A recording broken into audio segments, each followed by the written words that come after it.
வணக்கம். இனிமையான காலை வேளையில் காலை வணக்கத்தை தெரிவித்துக் கொண்டு பாரத பிரதமர் மோடிஜி அவர்களுக்கு இந்த பதிவினை பதிவிடுகிறேன். நமது தேசத்தில் அப்பாவி 28 பேரை கொன்று குவித்த தேச துரோகிகளுக்கு தண்டனை வாங்கி கொடுக்க வேண்டும் என்ற எண்ணம் இல்லாமல் நமது தேசத்தில் இருக்கக்கூடிய குள்ளநெறி கூட்டங்கள் அரசியலுக்காக ஒரு அனுதாபம் கூட தெரிவிக்காமல் எங்கெங்கோ திசையை திருப்பி மக்கள் மத்தியில் சிந்தனையை மாற்ற நினைக்கிறார்கள். இவர்கள் மீது மோடிஜி அவர்கள் தேச துரோக வழக்கு பதிந்து நம் இந்திய நாட்டில் குள்ளநெறி கூட்டம் அதிகமாகிக் கொண்டிருக்கிறது என்பதை உணர்ந்து உடனடியாக யார் இந்திய தேசத்திற்கு துரோகமான பேச்சுக்களையும் அறிவுறுத்தலையும் மக்கள் மத்தியில் எடுத்து செல்கிறார்களோ அவர்கள் மீது வழக்கு பதிவு செய்ய வேண்டும். இல்லை என்றால் நம் நாட்டிற்குள் இருந்து கொண்டு இந்திய மண்ணில் வசித்து வாழ்வாதாரத்தை வலுவாக சேர்த்து கொண்டு இந்தியாவுக்கே துரோகம் விளைவிக்கக்கூடிய அளவில் உறுதுணையாக இருந்து விடுவார்கள்.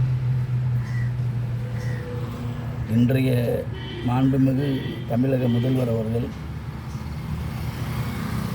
ஓடி ஓடி வந்து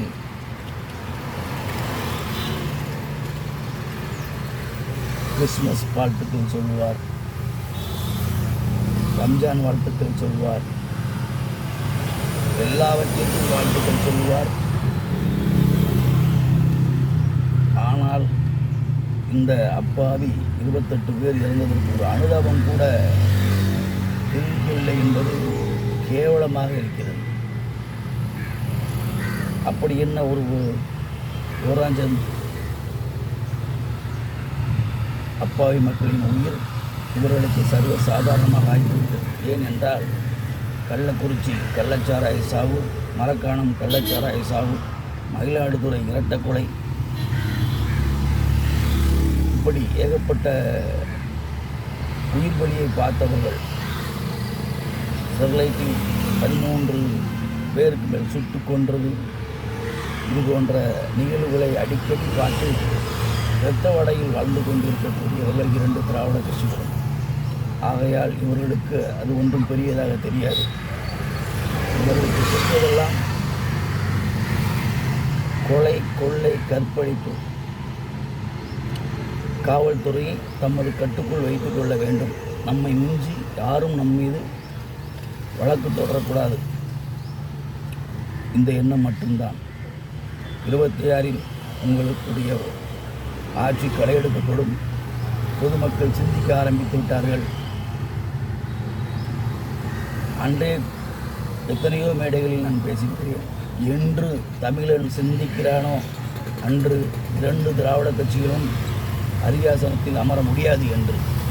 அது 2026இல் நடக்கும். நன்றி, வணக்கம். மக்கள் நல்வாழ்வு கட்சி, தூத்துக்குடி மாவட்டம், தலைவர், பொன்மண்டல அமைப்பாளர் ஆர்.கே. பாவேந்தர்.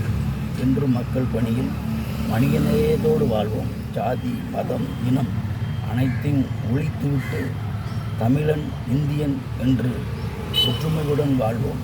வாழ்க வளமுடன்.